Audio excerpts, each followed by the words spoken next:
right අපි තේරුම එන ලියමු first one he had stopped the class ඔහු පන්තිය නවත්තලා තිබුණා හරියට ලියා ගන්න තේරුම් පටල ගන්න එපා ප්‍රසන්ට් එකේ පාස් එකේ පටල ගන්න එපා පළවෙනි එකේ තේරුම එතකොට ඔහු පන්තිය නවත්තලා තිබුණා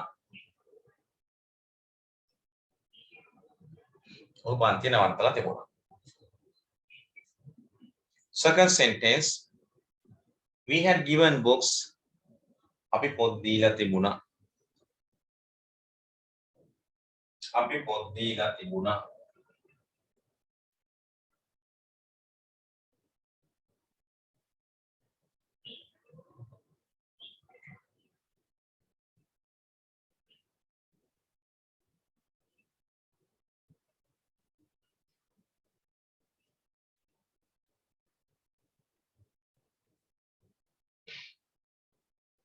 third one she had cried and අඬලා තිබුණා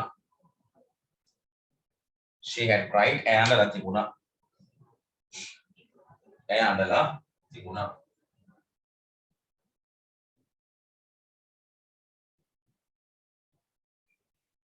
fourth one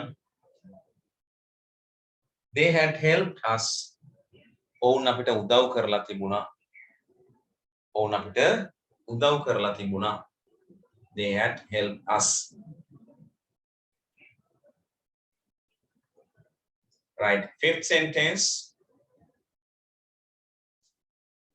it had fallen ඌ වැටිලා තිබුණා ඌ වැටිලා තිබුණා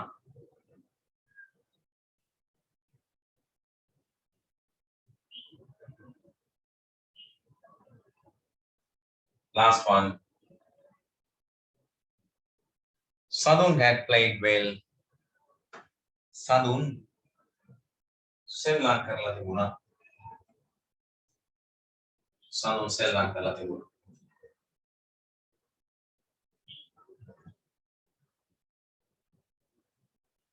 okay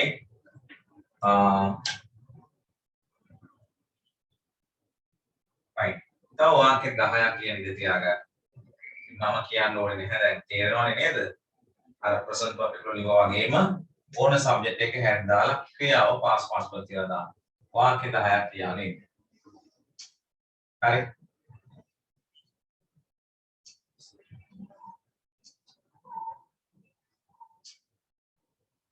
වාක්‍ය 10ක් කියන ඉඳ තියාගෙන අපි මේකට ફોකස් දාමු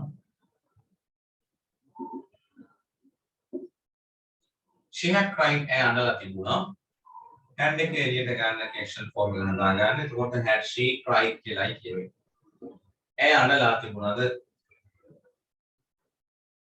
ඇය අඬලා තිබුණේ නැහැ. She hadn't cried. ඇය අඬලා තිබුණේ නැද්ද? Hadn't she cried? ඇය අඬලා තිබුණේ නැහැ.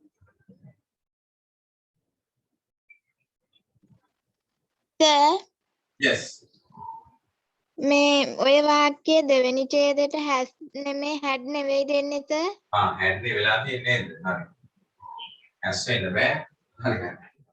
That's mistake. had. had මම ගන්නේ මොකද වෙනසක් නැහැ.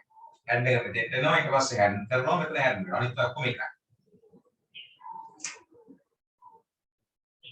දැන් මේකටත් ලියන්න. You had passed it. ඔබේක සමත් වෙලා තිබුණා. You had passed it. ඔබේක සමත් වෙලා තිබුණා. You had passed it. ඔබේක සමත් වෙලා තිබුණා. එහෙනම් කොහොමද ගන්නන්නේ? had ගන්න මුලට. You had passed it and you passed it. You hadn't passed it. Hadn't you passed it?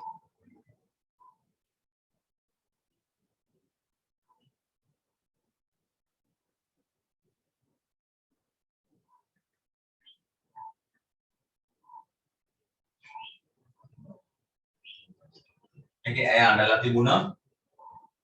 Had she cried? ඇය අඬලා තිබුණාද?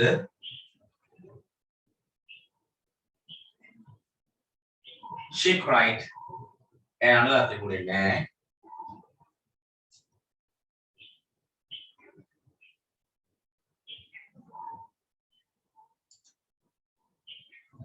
she hadn't cried ඇඳලා තිබුණේ නැහැ. hadn't she cried ඇඳලා තිබුණේ නැහැ.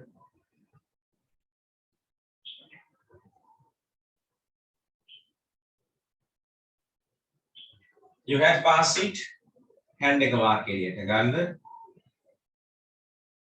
had you passed it ඔබ සමත් වෙලා තිබුණාද?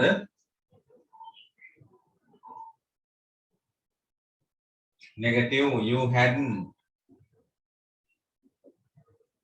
passed it. Negative question hadn't you passed it?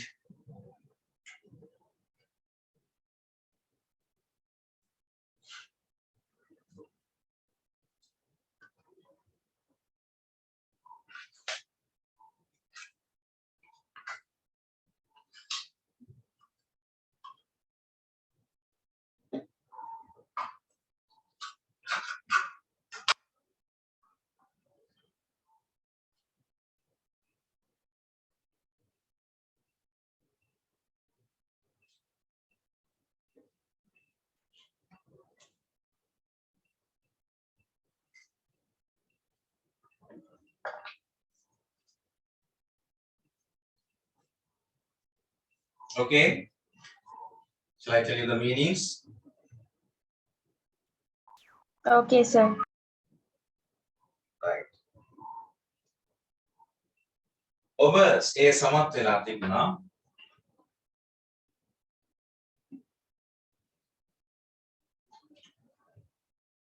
had you passed it ඔබ ඒ සමත් වෙලා තිබුණාද?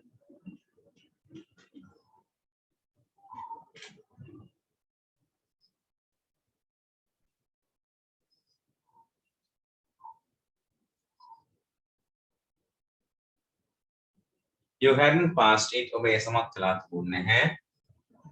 hadn't you passed it ඔබ ඒ සමත් වෙලා තිබුණේ නැද්ද?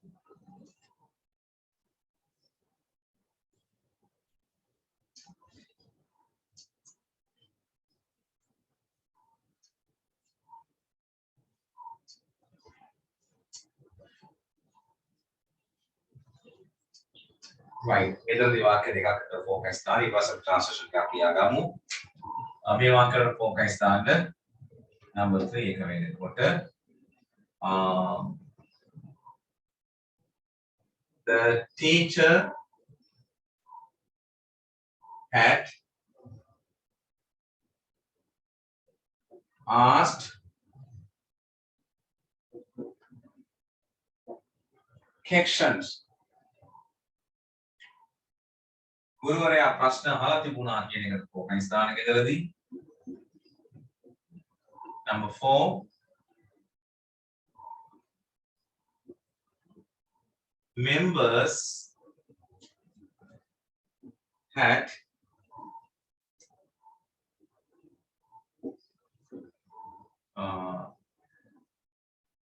collected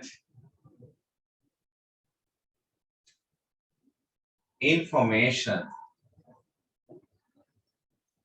සමාජිකයින් තොරතුරු එකතු කරගෙන තිබුණා. සමාජිකයින් තොරතුරු එකතු කරගෙන තිබුණා. පළවෙනි තුන්වෙනි වාක්‍යයේ තේරුම ફોකස් දාන්න තියෙන එකේ ගුරුවරයා ප්‍රශ්න අහලා තිබුණා. fourth one members had collected information. සමාජිකයින් තොරතුරු රැස් කරගෙන තිබුණා.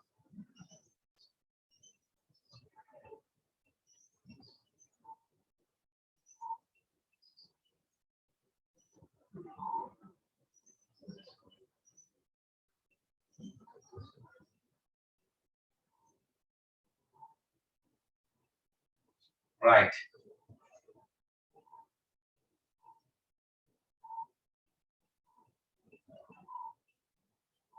focus දාගන්න.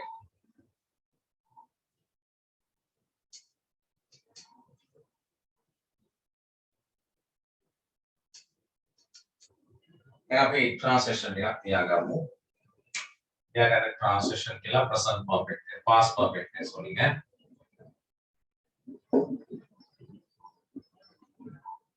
translations. Sir. Oh. හතරපොලි ෆ්ලෝකයින් එක ආපහු කියන්න පුළුවන්ද? members had collected COLLECTED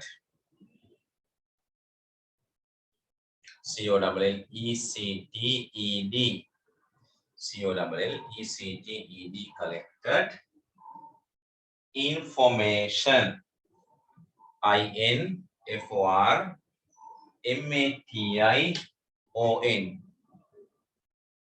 සාමාජිකයින් තොරතුරු රැස් කරගෙන තිබුණා. Thank you, sir. Right, welcome. Right, now translation sentences.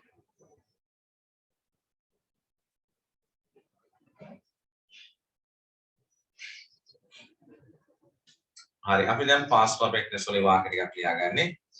ලියා ගන්න ඔයගේ ස්කූල් ටෙක්ස්ට් බුක් එකේ වචන මම ගන්නවා. ඊට අමතරව අපිට නෙක්ස්ට් එකේ වචන ගන්න පුළුවන්. ස්කූල් ටෙක්ස්ට් බුක් එකේ වචන ගමු. ඔය හොයලා නේද කොහොමද? හරි.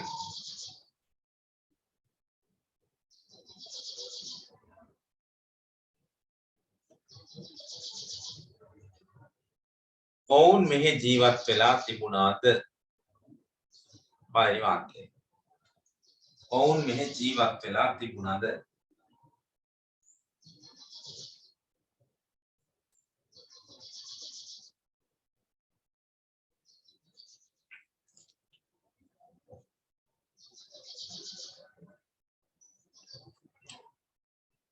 ඔවුන් මෙහි ජීවත් වෙලා තිබුණාද? දෙවෙනි වාක්‍යය. වෛද්‍යවරු ඇවිල්ලා හිටියේ නෑ.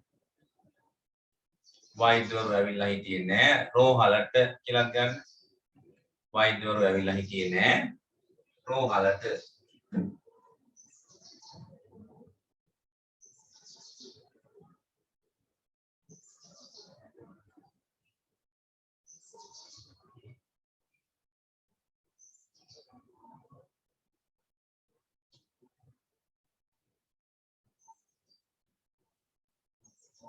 ඔහු ඒක භාවිතා කරලා තිබුණේ නැද්ද?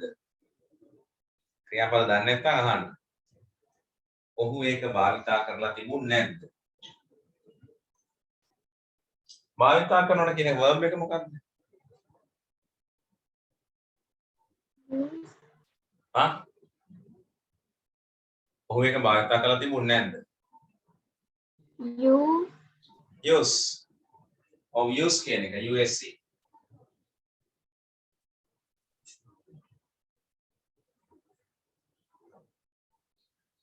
ඊළඟ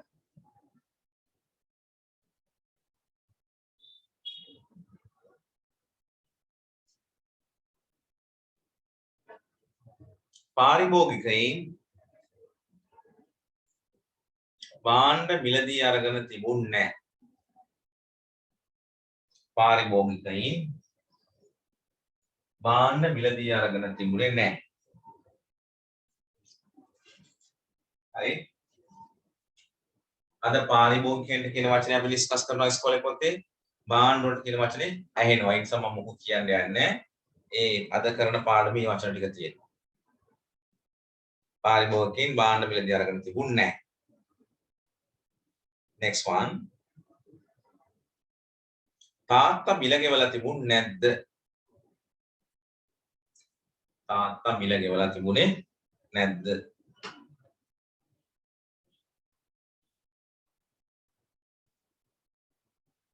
තාත්තා මිල ගෙවලා තිබුණේ නැද්ද?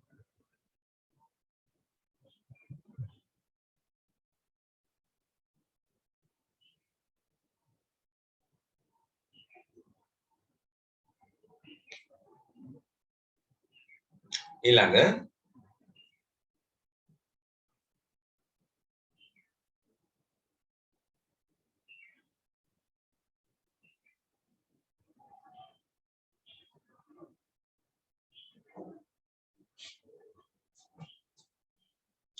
ඔවුන් ඒක සඳහන් කරලා තිබුණාද?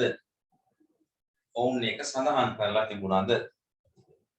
සඳහන් කරනකොට අද අපි සාකච්ඡා කරන ඒ verb එක අවශ්‍ය නම් mention. සඳහන් කරනවට කියන්නේ mention.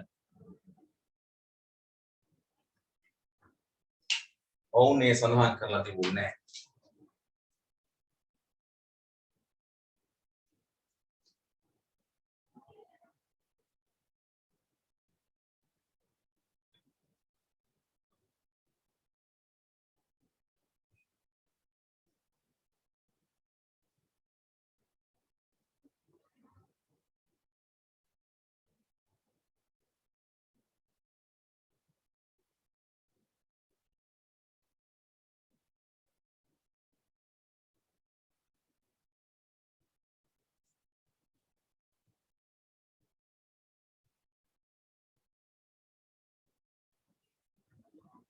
ඔවුන් ඒ සඳහන් කරලා තිබුණේ නැහැ. ඊළඟට ගුරුවරයා එය නිවැරදි කරලා තිබුණේ නැද්ද? ගුරුවරයා එය නිවැරදි කරලා තිබුණේ නැද්ද? ගුරුවරයා එය නිවැරදි කරලා තිබුණේ නැද්ද? මොකද්ද නිවැරදි කරනවට කියන ක්‍රියාපදය?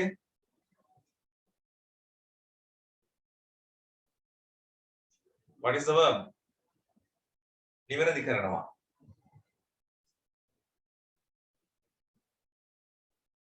Correct, huh? Correct කියන verb එක C O R R A C T. Correct. C O R R A C T.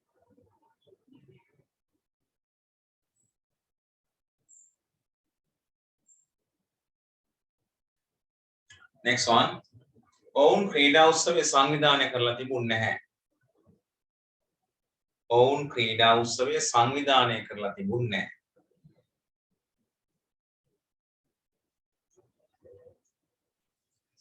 ඔවුන් ක්‍රීඩා උත්සවය සංවිධානය කරලා තිබුණේ නැහැ.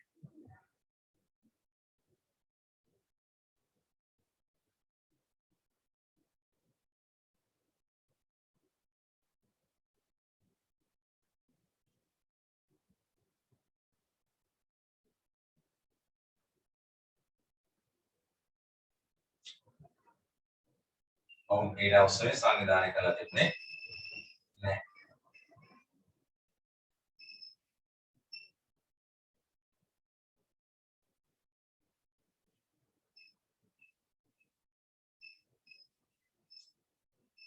ගුරුවරයා පාඩම සම්පූර්ණ කරලා තිබුණාද? ගුරුවරයා පාඩම සම්පූර්ණ කරලා තිබුණාද?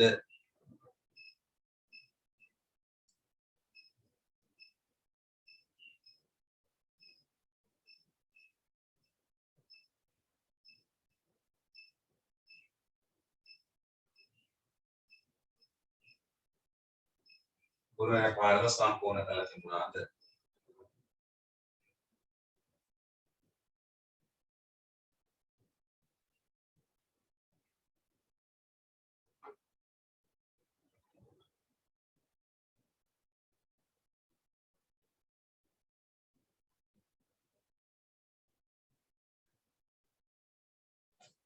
හරි.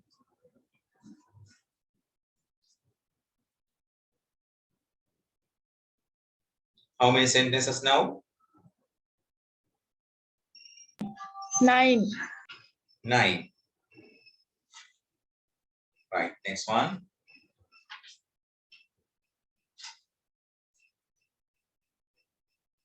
ඇයි ඒ පොත කියවලා තිබුණේ නැද්ද?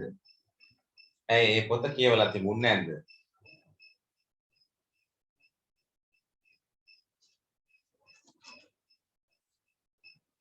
ඇයි ඒ පොත කියවලා තිබුණේ නැද්ද?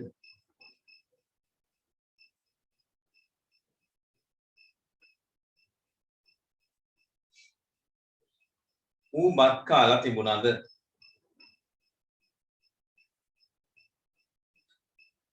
ඌ බත් කාලා තිබුණාද?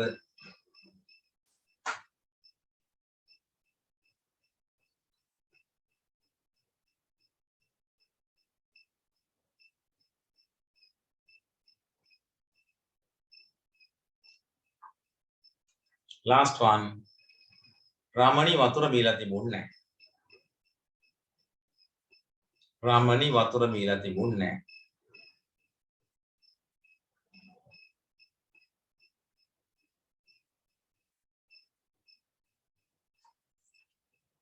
හරි. Right.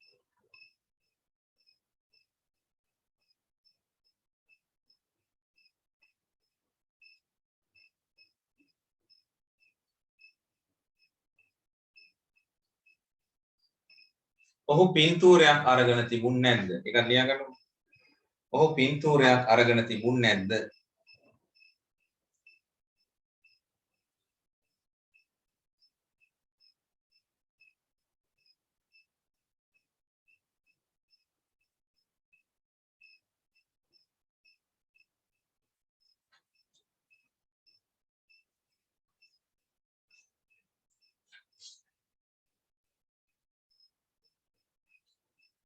ඔබ ලියුම යවලා තිබුණාද? ඔබ ලියුම යවලා තිබුණාද?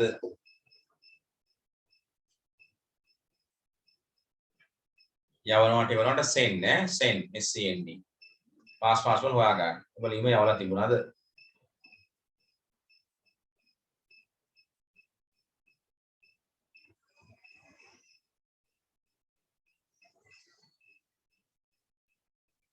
මම දොර විවෘත කරලා තිබුණේ නැහැ. මම දොර විවෘත කරලා තිබුණේ නැහැ.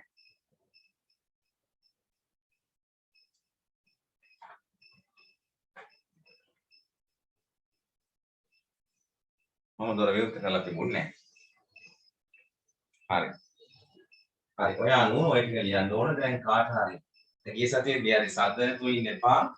ලියා ගන්න තමත් අපහසු නම් අහන්න කොහොමද ලියන්නේ කියලා මම ආයි කියලා දෙන්නම් ලියන විදිය.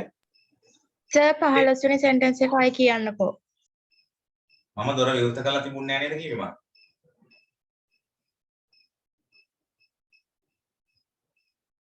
මම දොර විවෘත කරලා තිබුණේ නැහැ.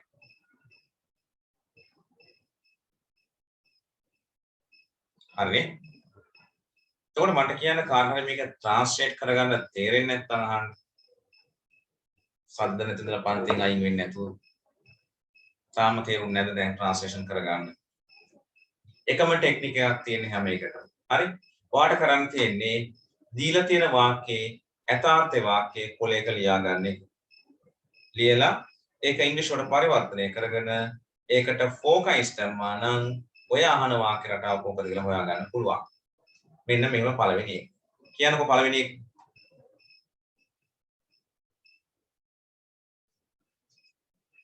What is first one?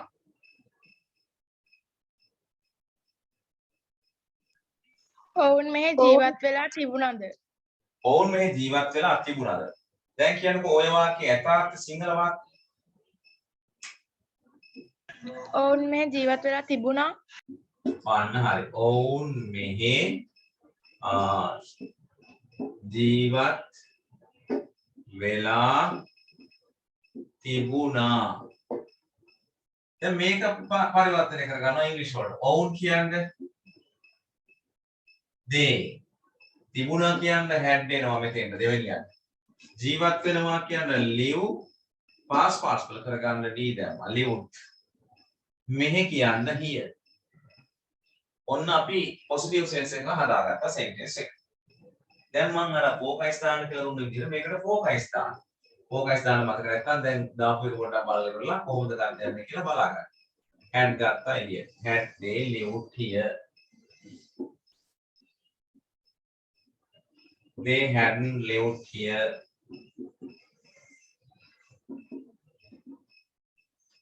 Hadn't they lived here? ඔවුන් මෙහි ජීවත් වෙලා තිබුණා. තිබුණාද? තිබුණේ තිබුණේ නැද්ද? හරි. දැන් අපි අහන සිංහල වාක්‍ය ඊළඟට කියන්න. පළවෙනි මොකද දෙන්නේ ලියන්න.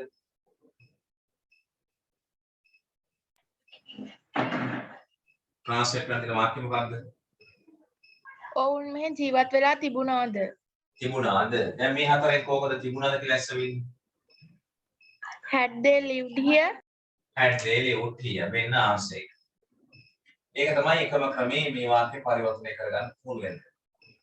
තේරුණාද කරගන්න? තව එකක් කියලා දෙන්නද? හරි දෙවෙනි එකක් කියන්නකො ඒක විතරක් කියලා දෙන්න. අමාරුවයි ඉන්නවා නම් මම දන්නේ එක එක මට්ටම් වල ඉන්නේ. හරි දෙවෙනි එකක් කියලා දෙන්න. කියන දෙවෙනි එක.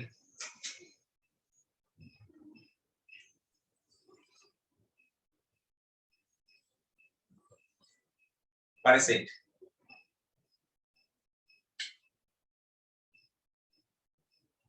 කියන්න දෙවෙනි එක.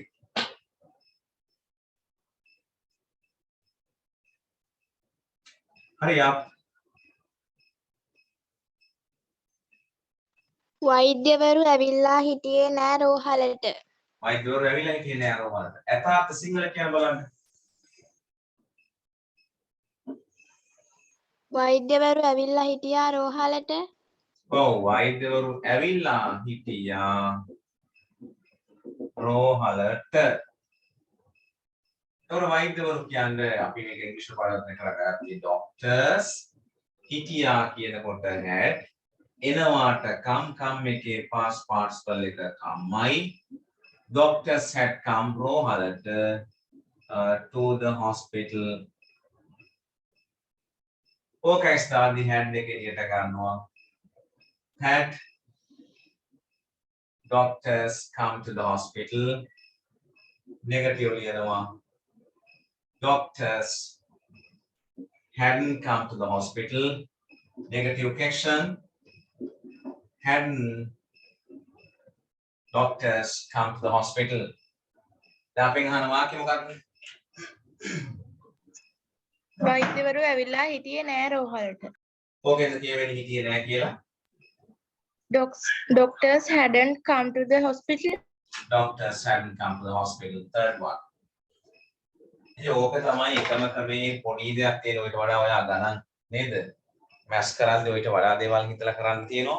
ඉතින් ඉංග්‍රීසි වල මේ පොඩි දෙයක් තියෙන හිතන්න කාලය මේක සිංහලෙන් යථාර්ථ වාක්‍ය ලියලා ඒක ඉංග්‍රීසි වලට පරිවර්තනය කරගෙන ෆෝකස් දැම්මා නම් ඔය අහන රටාවෙන් එකක් තමයි මේ හතරෙන් එකක්. හරිද? ඔය විදිහට ලියන්න තියෙන නම් ඒක කරගෙන ඉන්න. අපි එතනින් ග්‍රැමර් වලින් අයින් වෙනවා. Next day we will finish perfect tenses. Right, let's go to your school textbook now.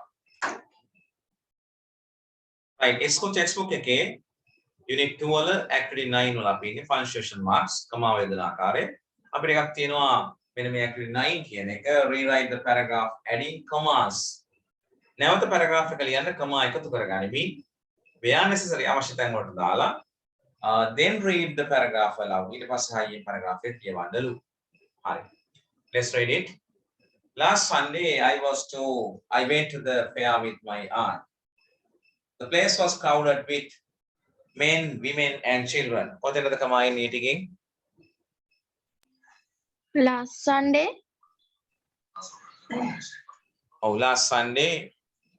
Men women කියන අතරට තියෙනවා. Men, women මෙන්න මෙතෙන්ට එනවා. Men, women.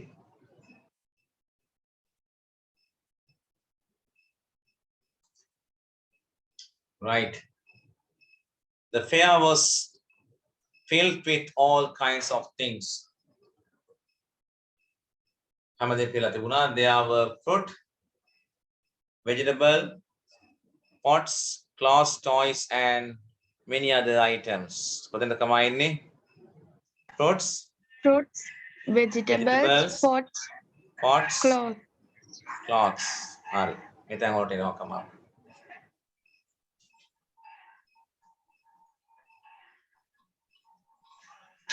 And many other items. Everybody was either buying or selling something. My aunt bought some rice, vegetables and fruits, while I bought a toy car. Toy car කියලා මෙතෙන්ට එකක් දාන්න වෙනවා. අන්න a toy car මෙතෙන්ට එන්නේ නැහැ නේද?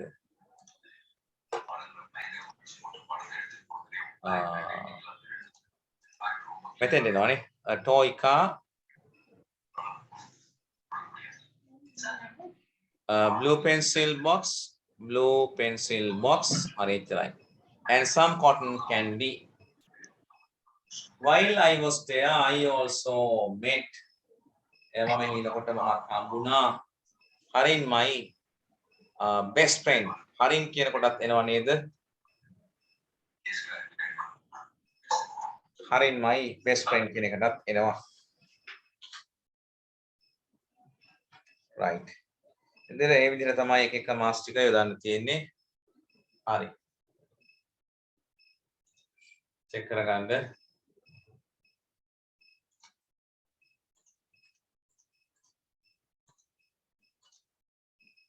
කරගෙන ඉන්න කියපේ. Right. Let's go activity 10. අපි දැන් activity 10 එකට යනවා. බලා ගන්න. මම මේක පැහැදිලි කරන්නම්. Goods and services කියන lesson එක. Right? Read the text and ask the questions. මේ text එක කියවලා ප්‍රශ්න වලට පිළිතුරු ලියන්න. Goods and services කියන්නේ භාණ්ඩ හා සේවාවන්. Every living being has needs. ඒකේ තේරුම තමයි every living being has කියන්නේ සෑම පණ තියෙන ජීවියෙකුටම ජීවත් වෙන ජීවියෙකුටම needs අවශ්‍ය වෙනවා. අවශ්‍ය තියෙනවා needs and wants. අවශ්‍යතාවයන් සහ උවමනාවන්. සෑම පණ තියෙන ජීවියෙකුට මොනවද තියෙන්නේ? Needs and wants. Needs කියන්නේ අවශ්‍යතාවයන්, wants කියන්නේ උවමනාවන්. එහෙනම් හැමෝටම තියෙනවා අපි හැමෝටම අවශ්‍යතාවයන් සහ උවමනාවන්. Neither humans nor animals can live without having their needs fulfilled. එතන කියන්නේ මේ neither no කියන්නේ conjunction එකක් දෙකෙන් එකක්වත් නැහැ කියන එකයි. ඒක මම වෙනම උගන්වනවා. මොකද තැනින් තැන තියනකොට ඉතින් කරන්න දෙයක් නැහැ උගන්වන්න වෙනවනේ. හරි. neither no කියන්නේ දෙකෙන් එකක්වත් නැහැ කියන එක. එතකොට මෙතන තේරුම තමයි neither humans මිනිස්සුන්ට no animals සතුන්ටත් නැහැ. බෑ කියලා කියවෙන්නේ නම් මිනිස්සුන්ටත් සතුන්ටත් බෑ ජීවත් වෙන්න without having their needs fulfilled. ඒගොල්ලන්ගේ අවශ්‍යතාවයන් සපුරා ගන්නේ නැතුව ජීවත් වෙන්න බෑ කියලා ඉතින්ද කියවෙන්නේ. හරි තේරුණාද ඒ වාක්‍යය? මිනිස්සුන්ටත් සතුන්ටත් බෑ can කියලා තිබුණාට උතනින් කියවෙන්නේ neither no ඇතුළත් වන නිසා මේ වාක්‍යය තුල බෑ කියලායි කියවෙන්නේ. ඒක can't කියලා ලියන්නේ නැහැ. ඒක තමයි මේ neither no වාක්‍යය භාවිතා කිරීමේදී conjunction එක භාවිතා කිරීමේදී විශේෂත්වය. අපිට neither no කියන වාක්‍ය තුල නැවත නැතාර්ථ ගේන්න උවමනාවක් නැහැ. ඊට හේතුව neither no කියන්නේම නැතාර්ථයේ සහිත conjunction එකක්. ඒකයි. ඒ සමතර can't කියලා කියන්නේ can live without having their needs. ඒගොල්ලන්ගේ අවශ්‍යතාවයන් සපුරා ගන්නේ නැතුව ජීවත් වෙන්න බෑ. We need food. අපිට අවශ්‍යයි can to eat කන්නට. A place to live. ජීවත් වෙන්නට තැනක්. And clothes to wear. අඳින්නට ඇඳුම්. Clothes කියන්නේ ඇඳුම්. We also need doctors when we are sick. ඒ විතරක් නෙවෙයි අපිට අවශ්‍යයි වෛද්‍යවරු. කොයි වෙලාවෙද? අපි අසනීප වෙනකොට sick. When we are sick අපි අසනීප වෙන්නේ. Teachers to provide us with education. ගුරුවරුත් අවශ්‍යයි අපිට අධ්‍යාපනය ලබන්න. මේදී provide කියන එකේ තේරුම සපයන්නට provide කියන්නේ සපයන්නට හොයාගෙන නැති නේද මේ වගේ තේරුම් දැන්. සපයන්නට. එහෙනම් ගුරුවරුත් අවශ්‍යයි අපිට අධ්‍යාපනය සපයන්න. With education and bankers කියන්නේ බැංකුවල අය. බැංකුවල නිලධාරීන් to help us in financial matters. බැංකුවල නිලධාරීන්ට අපිට අවශ්‍යයි මුල්‍යමය ගැටලු සඳහා ගැටලුවට විසඳුම් ලබා ගන්න උදව් ගන්න. Financial matters කියන්නේ මුදල්මය කටයුතු නැත්නම් මුදල්මය කාරණා. matters කියන්නේ කාරණා. ඒවට උදව් ගන්න අපිට බැංකුවල අයත් වුණා වෙනවා. Because the needs and wants are important. ඒකක් නිසාද අවශ්‍යතාවයන් සහ උවමනාවන් are important. ඉතාම වැදගත්. Every society, every කියන්නේ සෑම society සමාජය. සෑම සමාජයකටම උවමනාවන් සහ අවශ්‍යතාවයන් ඉතා වැදගත් වෙනවා. Ways to get them fulfilled. Fulfill කියන්නේ ඉටු කරගන්න. ලියා ගන්න fulfill ඉටු කරගන්න.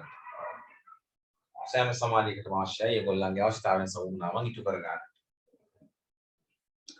In economics, ආර්ථිකයන් තුළ some of our needs අපේ සමහර අවශ්‍යතාවයන් and wants උවමනාවන් fall in two categories. ආර්ථිකය තුළ ආර්ථික විද්‍යාව තුළ මොකද වෙන්නේ? අපේ උවමනාවන් සහ අපේ අවශ්‍යතාවයන් සහ උවමනාවන් වර්ග දෙකකට වැටෙනවා. categories කියන වර්ග දෙකකට ලක් කරන්න පුළුවන්. They are goods and services. ඒවා මොනවද? goods and services. මෙන්න වචනේ හම්බුණා. goods කියන්නේ භාණ්ඩ, services කියන්නේ සේවාවන්. එහෙනම් භාණ්ඩ හා සේවාවන් වලට කියන වචන දෙක මොනවද? අර ට්‍රාන්ස්ලේෂන් එක තිබුණානේ භාණ්ඩ හා සේවා goods and services කියන්නේ භාණ්ඩ හා සේවා